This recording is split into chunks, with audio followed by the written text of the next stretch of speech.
యేసుక్రీస్తు సిలువలో పలికిన మూడవ మాటను ధ్యానిద్దాం.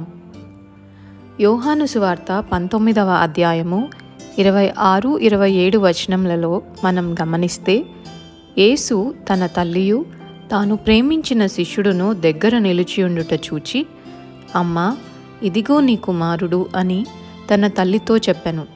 తరువాత శిష్యుని చూచి, ఇదిగో నీ తల్లి అని చెప్పెను. ప్రభువారు తన తల్లిని అమ్మ అని పిలవటం 2 సార్లు యోహాను సువార్తలోనే కనిపిస్తుంది. కపాలమనబడిన స్థలంలో మొత్తం 5 ఉండగా అందులో 4 స్త్రీలు ఉన్నారు. అందరు శిష్యులు పారిపోగా యోహాను మాత్రం ప్రభు మరణం వరకు ఆయనను వెంబడించారు. యేసు తల్లి ఆ శిలువ యొద్ద నిలిచి ఆయన శ్రమలను కల్లారా చూస్తుంది. లోతైన బాధను తల్లి ఒంటరిగా అనుభవిస్తుంది.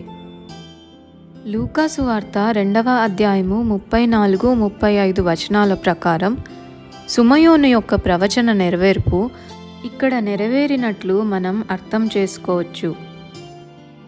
సిలువలో ఆయన పలికిన ఈ 3వ మాట బాధ్యతతో కూడిన మాట. తల్లి మీద తనకు బాధ్యత ఉంది కనుక ఆ బాధ్యతను ఇంకొకరికి అప్పగిస్తూ పలికిన మాట.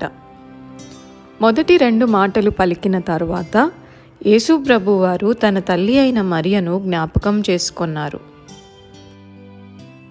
తన తల్లి బాధ్యతలను తాను ప్రేమించిన శిష్యునికి అప్పగించాడు. నీ తల్లిని తండ్రిని సన్మానింపుము అనే ఆజ్ఞను ఆయన సిలువలో నెరవేర్చారు.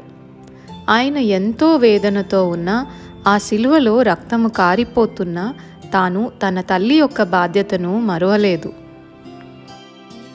మరి నిజంగా మనం మన తల్లిదండ్రుల పట్ల విధేయత కలిగి ఉంటున్నామా? పరిశుద్ధ గ్రంథం సెలవిస్తుంది, నిర్గమాకాండము 20వ అధ్యాయము 12వ వచనం ప్రకారం, నీవు దీర్ఘాయుష్మంతుడవగునట్లు నీ తండ్రిని నీ తల్లిని సన్మానించుము అని. మరియు ఎఫెసీలకు రాసిన పత్రిక 6వ అధ్యాయము 1వ వచనం సెలవిస్తుంది, పిల్లలారా, ప్రభునందు మీ తల్లిదండ్రులకు విధేయులై ఉండుడి, ఇది ధర్మమే. ఆయన సిలువలో శ్రమపడుతూ తన తల్లిని జ్ఞాపకం చేసుకున్నాడు. సామెతలు 23వ అధ్యాయము 22వ వచనం ప్రకారం, నిన్ను కనిన నీ తండ్రి ఉపదేశము అంగీకరించుము, నీ తల్లి ముదిమియందు ఆమెను నిర్లక్ష్యం చేయకుము. తల్లిదండ్రుల పట్ల మనం బాధ్యత కలిగి ఉండాలని ఈ వాక్యం మనకు సెలవిస్తుంది. యేసు ప్రభువారు సిలువలో పలికిన 3వ మాట ప్రకారం ఆయన మంచి కుమారుడని మనం గ్రహించవచ్చు. ఆయనను పోలి మనం నడుచుకోవాలి.